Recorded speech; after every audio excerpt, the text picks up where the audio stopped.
특검 소환에 불응하고 있는 윤석열 전 대통령이 오늘 내란 우두머리 혐의 재판에도 불출석할 전망입니다. 네, 현장에 나가 있는 법조팀 취재 기자 연결합니다. 권준수 기자.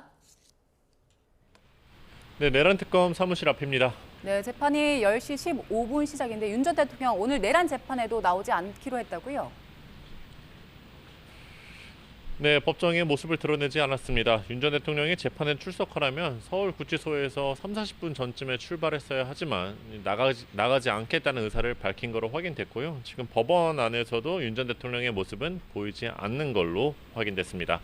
앞서 윤 전 대통령 법률 대리인단은 어제 공지를 통해 재판 참석 여부를 확답할 수 없다고 밝혔는데요.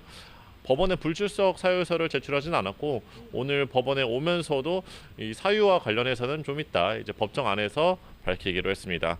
재판부는 예정된 공판기일을 진행할 전망인데요. 정성우 전 국군 방첩사령부 1처장이 지난주에 이어서 다시 증인으로 출석했고 체포조 의혹과 관련해서 구민회 국군 방첩사령부 수사조정과장도 증언대에 설 계획입니다.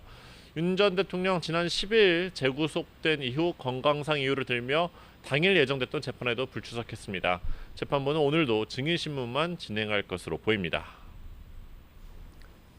네, 지난 재판에 불출석한 윤 전 대통령에 대해서 특검은 구인장 발부를 요청했죠. 네, 내란 특검은 지난 재판에서 윤 전 대통령이 방어권 행사를 위해 출석할 권리를 가짐과 동시에 공판기일 출석 의무도 부담하고 있다며 계속 불출석하면 구인장 발부 등 구체적 방안을 고려해달라고 요청한 바 있습니다. 다만 윤 전 대통령이 특검의 강제 인치 결정에도 따르지 않고 있는 만큼 구인영장 발부는 실효성이 떨어진다는 지적이 나옵니다. 내일은 윤 전 대통령의 구속적부심 청구 신문도 있는데 윤 전 대통령이 직접 나올지 윤 전 대통령 변호인단과 함께 검토 중입니다. 내란 특검이 오늘 김용대 드론 작전 사령관을 불러서 조사하지요. 네, 북한 무인기 침투 작전에 관여한 혐의를 받는 김용대 드론 작전 사령관이 내란 특검에 한 30분 전쯤 출석했습니다. 피의자 신분으로 조사를 받고 있는데요. 김 사령관은 군사 작전과 관련해 특검 조사를 받게 된 것 자체가 참담하다며 진실과 오류를 분명히 구분해서 설명하겠다고 밝혔습니다. 이런 가운데 특검은 오늘 서울 강남구에 있는 이상민 전 행정안전부 장관의 자택을 압수수색하고 있는데요.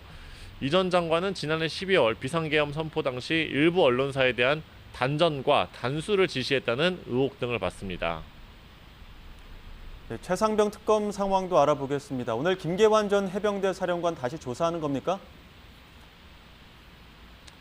그렇습니다. 최상병 특검은 조금 뒤인 오전 10시 반에 김 전 사령관을 다시 불러 조사를 진행하는데요. 김 전 사령관은 재작년 7월 최상병 사고를 수사한 박정훈 전 해병대 수사단장에게 외압을 가한 의혹을 받습니다. 특검은 어젯밤까지는 전 경북경찰청장이었던 최주원 치안감을 불러 7시간가량 조사했는데요. 최 치안감은 조사 이후 취재진에 아는 대로 사실관계를 그대로 말했다고 밝혔습니다. 지금까지 내란 특검 사무실 앞에서 YTN 권준수입니다.